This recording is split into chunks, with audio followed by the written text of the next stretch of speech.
ষোলো ষোলো সুপার বাসে ভিটিএস ডিভাইস বা ইন্টারনেট বা জিপিএস ডিভাইস যেটা বলেন এটা সেট আপ করা এখন আমরা দেখব। এটা হচ্ছে ভিটিএস ডিভাইসের যে মূল ওয়ারিংটা। এখানে হচ্ছে ভিটিএস ডিভাইসের সকেটটা লাগবে। আর এটা হচ্ছে আপনার গাড়ির হচ্ছে ইগনিশন সুইচ, মানে এখানে যে ইগনিশন চাবি বা সুইচ এর হচ্ছে মেন ওয়ারিং। এখানে এটা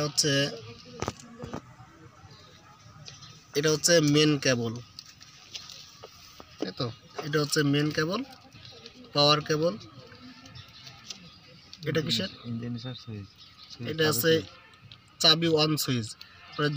যদি এখানে আমি চাবি এটা অন করি, অন করলে এখান দিয়ে লাইন যাবে এবং ডিভাইসে উঠবে যে ইঞ্জিনটা অন হয়েছে। এবং এটা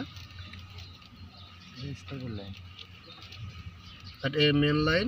এটা হচ্ছে ডিভাইসে হচ্ছে ইঞ্জিনটা যে অন আছে সেটা বোঝার জন্য লাইন। তো এটা হচ্ছে এই যে লাল তারটা আছে মেইনের সাথে আমরা এটা সংযোগ দিয়ে দিছি। আর এই যে কমলা কালার তারটা, যেটা ইঞ্জিনের চাবি অন করলে যে ড্যাশবোর্ডের যে আলো অন হয় সবগুলো, এটা হচ্ছে তার লাইন, সেখানে এটা সংযোগ দিয়ে দেবো। আর অবশিষ্ট আরেকটা আছে আর্থিং লাইন, এই আর্থিং লাইনটা আমরা তারের সাথে দিয়ে দিই।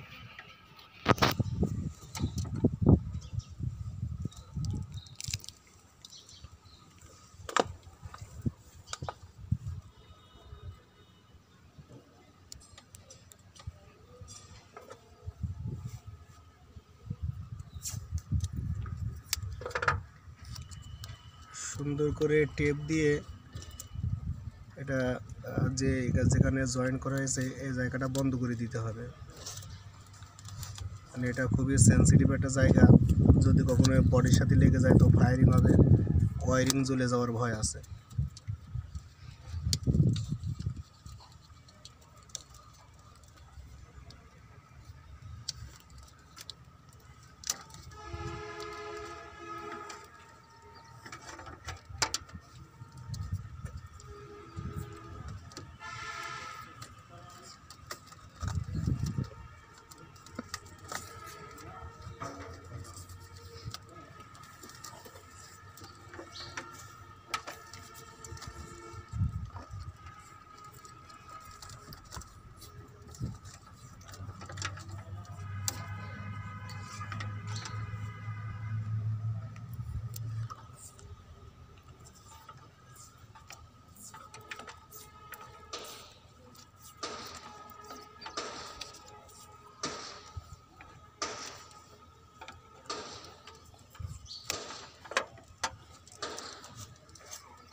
এখানে দেখছেন যে 3টা তার ছিল ডিভাইসের, 2টা তার আমরা সংযোগ দিয়ে দিয়েছি, একটা মেইনের সাথে এবং একটা হচ্ছে যে চাবি ঘোরালে যে অন হয় ড্যাশবোর্ডে আলো আসে সে অন কেবলের সাথে।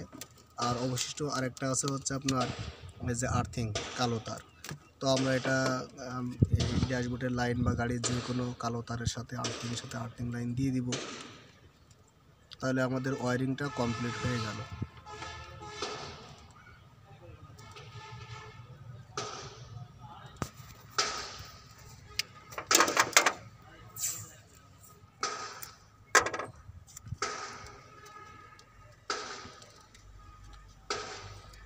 আর্থিং লাইন সবসময় ওয়ারিংয়ের সাথে দেওয়াই ভালো, বডির সাথে না দেওয়াই ভালো। আর্থিংয়ের সাথে দিলে সবসময় লাইনটা বজায় থাকে, আর বডির সাথে দিলে অনেক সময় ছুটে যাইতে পারে, এক্ষেত্রে সমস্যা হয়। আর বিশেষ করে যখন গাড়ির চ্যাসিসে এইভাবে লাগানো হয়, তো যখন এই যে বডি করার সময় এনারা কিন্তু এই যে বডির বিভিন্ন অংশের পরিবর্তন ঘটায়, সেক্ষেত্রে যদি তারা এটা না লাগাতে ভুলে যায় আর্থিং লাইন, তখন এই ডিভাইসে আর্থিং লাইন আর পাবে না, সমস্যা দেখা দেবে। সেক্ষেত্রে সবসময় ওয়ারিংয়ের সাথেই আর্থিং লাইনটা দেওয়ার চেষ্টা করবেন।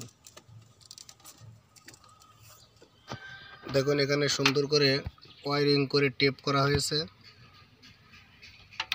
এখন শুধু একটা কেবল আছে, এই কেবলের মাথায় ডিভাইসটা সংযোগ দেওয়া হবে। আর এইখানে একটা ফিউজ দেওয়া আছে, যদি কখনো ডিভাইসে সমস্যা দেখা দেয় তো এই যে ফিউজটা খুলে দেখে নেবেন যে ফিউজটা ঠিক আছে কিনা। এই যে এখানে একটা ফিউজ দেওয়া আছে। প্রথমে এখানে ডিভাইস সংযোগ হবে, তারপর এখানে ফিউজ হয়ে এখানে কিন্তু কানেকশানটা চলে গেল। তখন আমরা ডিভাইসটা কানেকশান দিয়ে দেখাবো। এখন এই যে ডিভাইসটা দেখেন, এখানে ওয়ান চিহ্ন আছে, এখানে যে ওয়ান অফ। তো এটা ওয়ানের দিকে দিয়ে সুইচটা অন করে নিতে হবে। অন করে নিলে ডিভাইসটা অন হয়ে গেছে। এবং এখানে হচ্ছে এই যে কয়েকটা যে আলো দেখাচ্ছে দেখুন, এটা হচ্ছে জিপিএস সিগন্যাল, এরপর আছে ব্যাটারি সিগন্যাল, এরপর আছে যে সিমের যে নেটওয়ার্ক, এই নেটওয়ার্ক সিগন্যাল। তো অন করার সাথে সাথে কিন্তু এই আলোগুলো জ্বলবে।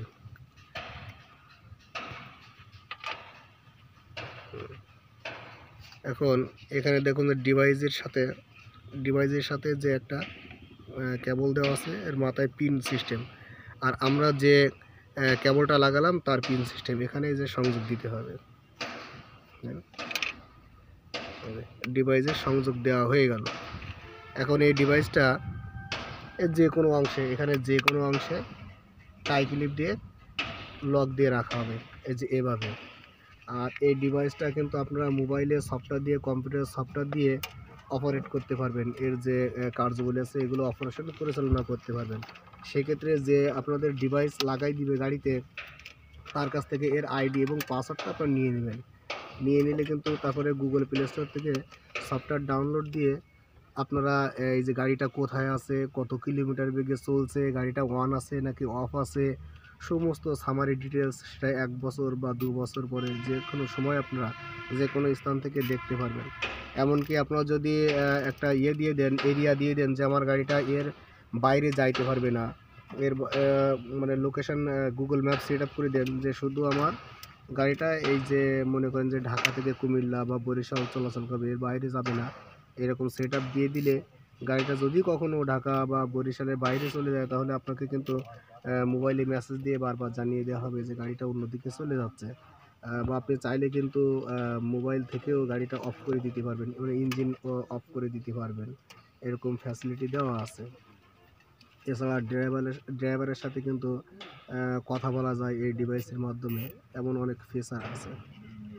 তো এই সফটওয়্যার অপারেশন বিষয়ে আমার এই ইউটিউবে ভিডিও দেওয়া আছে, চাইলে সেখান থেকেও দিতে পারেন, দেখতে পারেন। আমি হচ্ছে ডিসক্রিপশন বক্সে লিঙ্ক দিয়ে দিব।